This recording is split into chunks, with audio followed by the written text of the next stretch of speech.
தமிழ் திரை உலகில் முன்னணி நடிகைகளில் ஒருவராக திகழ்பவர் நடிகை மீனா.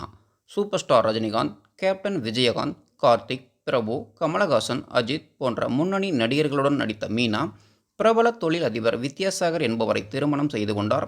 இவர்களுக்கு நைனிகா என்ற ஒரு மகள் உண்டு. மீனாவின் கணவர் வித்யாசாகர் கடந்த 2022ஆம் ஆண்டு ஜூலை மாதம் உடல்நலக்குறைவால் உயிரிழந்தார். அதன் பிறகு நடிகை மீனா மறுமணம் செய்து கொள்ளப் போவதாக அடிக்கடி செய்திகள் சமூக வலைதளங்களில் பரவி வந்தது. இது பற்றி நடிகை மீனா அவர்கள் சமீபத்தில் பேட்டி ஒன்றில் விளக்கமளித்துள்ளார். அதில், என் வாழ்க்கையில் நான் குழந்தை நட்சத்திரமாக நடித்து, அதன் பிறகு தமிழ், தெலுங்கு, மலையாளம், ஹிந்தி என பல மொழி படங்களிலும் நடித்தது எதுவுமே திட்டமிட்டு நடக்கவில்லை. எல்லாமே எதிர்பாராமல் நடந்ததுதான். என் மகள் நடிகையானது கூட அப்படித்தான். நான் மீண்டும் திருமணம் செய்து கொள்வது பற்றி பலவிதமான செய்திகள் வெளிவருகிறது. ஆனால் இதில் உண்மை இல்லை. இப்போதைக்கு எனக்கு அப்படி ஒரு எண்ணமும் இல்லை.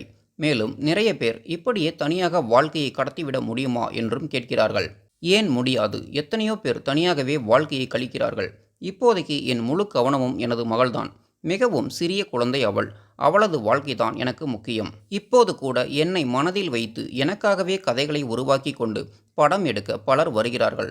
இதை நினைத்தால் பெருமையாக இருக்கிறது. நாளை என்ன நடக்கும் என்பது நம் கையில் இல்லை. எனவே இந்த நேரத்தில் மீண்டும் திருமணம் பற்றி நினைக்கவும் பேசவும் எனக்கு விருப்பமில்லை என்று அந்த பேட்டியில் நடிகை மீனா தெரிவித்துள்ளார்.